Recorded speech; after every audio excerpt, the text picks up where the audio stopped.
Assalamualaikum warahmatullahi wabarakatuh. Nama saya Arina Febriani. Di sini saya akan coba menjelaskan kembali apa yang saya dapat dari 3 video yang telah dibagikan. Untuk video yang pertama, sholat bukanlah kewajiban melainkan kebutuhan. Awalnya saya heran, bagaimana sholat bukan kewajiban, sedangkan dalam rukun Islam dikatakan dirikanlah sholat. Dari situ saya mengira bahwa sholat itu adalah kewajiban. Dimulai dari diri saya sendiri, terkadang saya masih sering menunda bahkan meninggalkan waktu sholat hanya untuk mengerjakan tugas yang lainnya. Padahal tugas-tugas tersebut masih bisa saya kerjakan setelah sholat. Seandainya sholat hanya mengingatkan saya kepada Allah, dengan saya berdoa itu sudah cukup. Lalu timbullah pertanyaan untuk diri saya sendiri. Sebenarnya sholat itu apa sih dalam hidup saya? Dalam video tersebut saya jadi memahami bahwa sholat adalah kebutuhan, bukan kewajiban.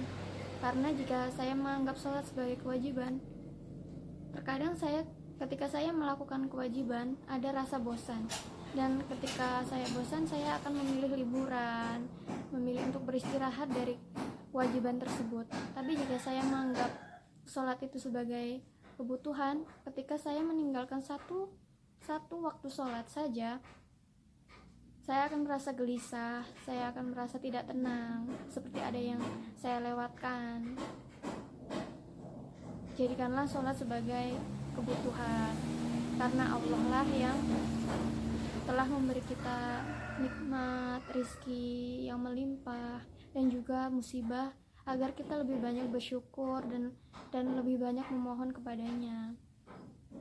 Lalu ke video yang kedua, mengenal adanya Allah Subhanahu wa Ta'ala sebelum kita taat kepadanya. Kita wajib meyakini bahwa Allah, pencipta seluruh makhluk, benar-benar ada, walaupun kita sendiri belum pernah melihatnya, mendengarnya, dan seperti melihat secara langsung adanya Allah. Tapi kita tetap harus meyakini adanya Allah dengan diciptakannya dunia dan seisinya ini. Seperti firman Allah dalam surat At-Tur ayat 53 yang artinya, apakah mereka diciptakan tanpa pencipta, dan apakah mereka menciptakan diri mereka sendiri tanpa sang pencipta? Sesungguhnya keyakinan adanya sang pencipta Allah Azza wa Jalla merupakan fitrah untuk semua makhluk. Oleh karena itu, Firaun dan Iblis pun meyakini dengan adanya Allah. Lalu video yang ketiga, kewajiban manusia terhadap Allah Subhanahu wa Ta'ala dan Rasulullah. Ada 5 kewajiban kita dalam meyakini adanya Allah dan Rasulullah. Seperti yang pertama, percaya adanya Allah. Yang kedua, tidak mempersekutukan Allah dengan yang lainnya. Yang ketiga, taat terhadap segala perintah Allah dan Rasulullah. Dan yang keempat, menjauhi apa yang dilarang oleh Allah, seperti amar ma'ruf nahi mungkar. Dan yang kelima, bersyukur akan nikmat-nikmat yang telah Allah berikan kepada kita, dan taat kepada Allah, seperti contohnya semisal seperti saat ini wabah COVID-19 yang semakin menyebar luas di Indonesia. Banyak yang mengatakan takutlah hanya kepada Allah, bukan kepada virus.